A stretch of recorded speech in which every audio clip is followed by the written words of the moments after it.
Hello friends, welcome to Shield Education. Friends, इस video में मैं आपको कैरेक्टर सेट ऑफ सी के बारे में बताने वाला हूं। उससे पहले मैं आपको एक बात बता दूं कि अगर आपने अब तक की वीडियो लेक्चर्स को नहीं देखा है या स्किप कर दिया है तो देख लीजिए, अगर आप सी प्रोग्रामिंग लैंग्वेज सीखने के लिए सीरियस हो तो।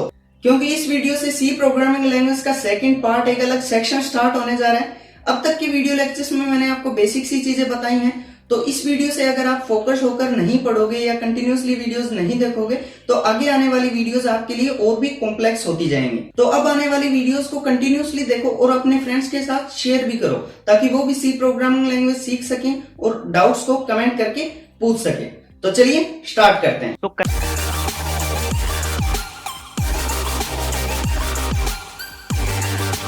कैरेक्टर सेट या टोकन्स के बारे में जानने से पहले हम डिस्कस कर लेते हैं कि अगर हमें कोई भी लैंग्वेज सीखनी हो, फॉर एग्जांपल इंग्लिश, तो हम उस लैंग्वेज को, उस भाषा को कैसे सीखना स्टार्ट करेंगे।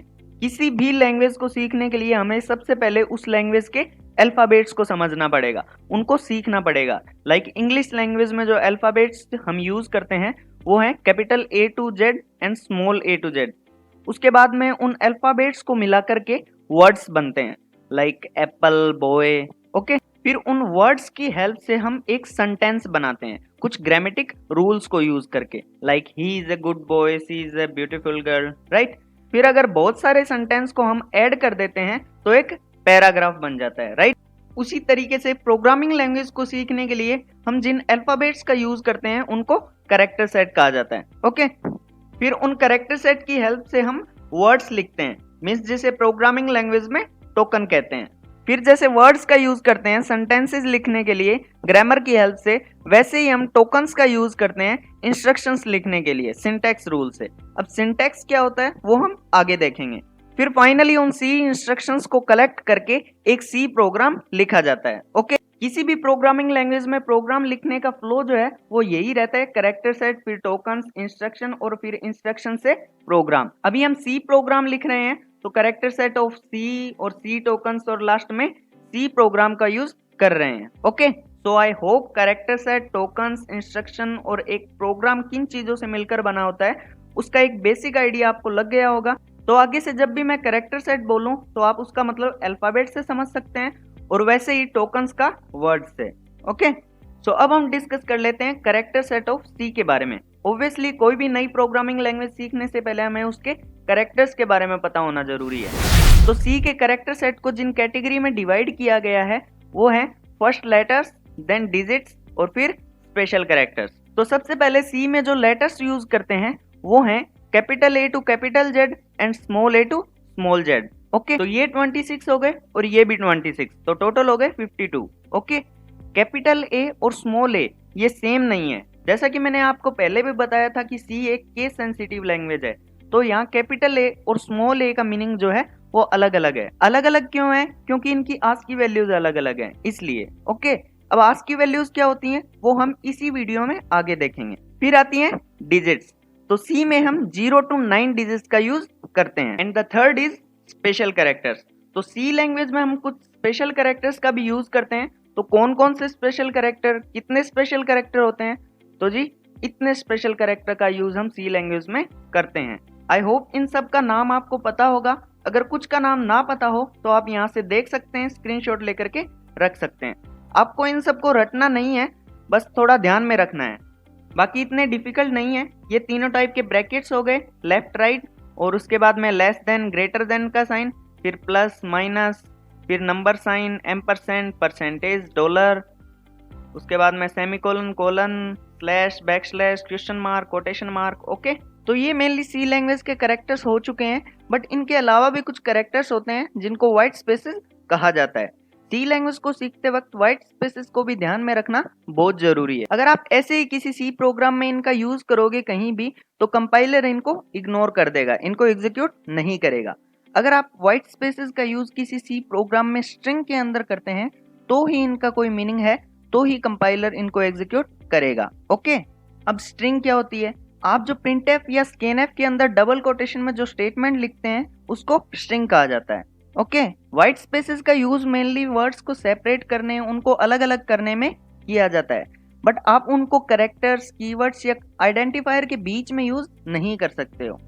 कीवर्ड्स आइडेंटिफायर हम नेक्स्ट वीडियो में सीखेंगे। तो व्हाइट स्पेसेस के एग्जांपल मोस्ट ऑफ सारे एस्केप सीक्वेंसेस होते हैं। मेनली व्हाइट स्पेसेस के लिए हम /t मींस हॉरिजॉन्टल टैब, जब हमें सिंपली एक स्पेस देना हो तो हम /t का यूज करते हैं। उसके बाद \n मींस न्यू लाइन, इसका यूज हम नई लाइन पर जाने के लिए करते हैं। ओके, सो एक सी प्रोग्राम में व्हाइट स्पेसेस का यूज कैसे करते हैं वो हम एक प्रोग्राम की हेल्प से समझ लेते हैं। तो फ्रेंड्स, इस प्रोग्राम में हमने a एक वेरिएबल डिक्लेयर किया है, तो a के बाद जो इक्वल है उसके बाद में हम कितने भी व्हाइट स्पेसेस यूज कर सकते हैं, इसका एग्जीक्यूशन पर कोई फर्क नहीं पड़ेगा। वैसे ही इक्वल और 4 के बीच में भी हम कितने भी व्हाइट स्पेसेस यूज कर सकते हैं, लेकिन इंट और a के बीच में जो हमने ब्लैंक स्पेस दिया हुआ है उसको अगर हम हटा दें तो इसका कोई मीनिंग नहीं है, क्योंकि इंट जो है वो एक कीवर्ड है, इसलिए हमें इंट और a के बीच में ब्लैंक स्पेस देना जरूरी है। वैसे ये एक स्टेटमेंट है printf के अंदर जो हमें प्रिंट करवाना है हेलो फ्रेंड। लेट हम एक और स्टेटमेंट लिख लेते हैं, printf welcome to Shield Education. इस प्रोग्राम को जब हम कंपाइल करवा के रन करवाते हैं तो हमें ये आउटपुट मिलता है, hello friends welcome to Shield Education. यहाँ फ्रेंड्स और वेलकम के बीच में कोई भी स्पेस नहीं है। हम चाहते हैं कि फ्रेंड्स के बाद में जो वेलकम आ रहा है वो नई लाइन से स्टार्ट हो, तो इसके लिए फ्रेंड्स के आगे \n का यूज करेंगे, जिससे कि वेलकम टू शील्ड एजुकेशन जो है वो नई लाइन में प्रिंट होगा। और अगर हमें फ्रेंड्स और वेलकम के बीच में सिर्फ एक स्पेस देना है तो हम \t यूज करेंगे। फिलहाल हमें नई लाइन में प्रिंट करवाना है, इसलिए हमने \n का यूज किया है। फिर इस प्रोग्राम को जब हम कंपाइल करके रन करते हैं तो हमें ये आउटपुट मिलता है, वेलकम टू शील्ड एजुकेशन नई लाइन में प्रिंट हो चुका है। ओके, तो इस तरीके से हम एक सी प्रोग्राम में व्हाइट स्पेसेस का यूज करते हैं, जो आई होप आपको समझ में आ गया होगा। सो फाइनली अब हम डिस्कस कर लेते हैं ASCII कोड्स के बारे में कि ASCII कोड क्या होता है और क्यों हम इसका यूज करते हैं। तो ASCII means American standard code for information interchange.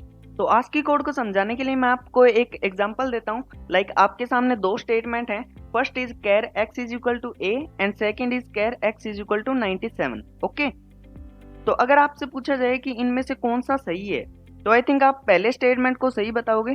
क्यों? क्योंकि शायद आपने यही सोचा होगा कि फर्स्ट स्टेटमेंट में char कीवर्ड का यूज हुआ है, तो हम इसमें सिर्फ कैरेक्टर स्टोर करवा सकते हैं, जो कि हमने a लिखा है एक कैरेक्टर, तो वो सही है। और सेकंड स्टेटमेंट में तो न्यूमेरिक वैल्यू है। मैं आपको बता दूं कि ये दोनों ही स्टेटमेंट एकदम सही हैं। कैसे? तो देखते हैं कैसे। कहने का मतलब है कि सी लैंग्वेज में ASCII कोड का यूज हम एक कैरेक्टर को न्यूमेरिक फॉर्म में रिप्रेजेंट करने के लिए करते हैं। सिंपली एक कैरेक्टर को बाइनरी में कन्वर्ट करने के लिए हम ASCII कोड का यूज करते हैं। Next is in C language every character has an ASCII value. Mean C programming language में जितने भी कैरेक्टर हैं उन सब की एक ASCII वैल्यू होती है। सी लैंग्वेज में जो कैरेक्टर्स होते हैं वो मैंने अभी आपको बताए हैं। सी लैंग्वेज में सिर्फ अल्फाबेट्स ही कैरेक्टर नहीं होते हैं, डिजिट्स और स्पेशल सिंबल भी कैरेक्टर होते हैं। जब हम कीबोर्ड से स्मॉल a प्रेस कर रहे होते हैं तो एक्चुअली में सी प्रोग्राम में उसकी ASCII वैल्यू एंटर हो रही होती है।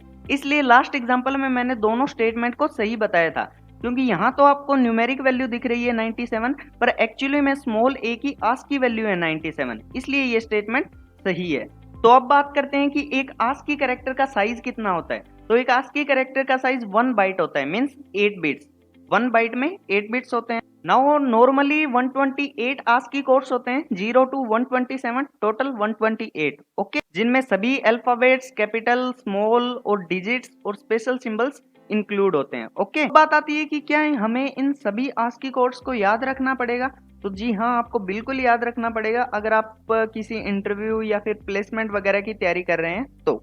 बाकी इतना डिफिकल्ट नहीं है। लाइक 0 ASCII कोड जो है वो नल कैरेक्टर के लिए यूज होता है, 32 white space means blank space के लिए यूज होता है, 48 to 57 ASCII कोड जो है वो 0 to 9 डिजिट्स के लिए यूज होता है, और 65 से लेकर के 90 तक का ASCII कोड जो है वो कैपिटल A से कैपिटल Z के लिए यूज होता है। मींस जब आप कीबोर्ड से कैपिटल A प्रेस करते हो तो एक्चुअली में 65 ASCII कोड यूज हो रहा होता है। वैसे ही कैपिटल B के लिए 66। सिमिलरली 97 से लेकर के 122 तक का ASCII कोड स्मॉल a से स्मॉल z के लिए यूज होता है। अगर आप सारे ASCII कोड्स याद नहीं रख सकते तो एटलीस्ट आपको इतने तो ASCII कोड मिनिमम याद होने ही चाहिए।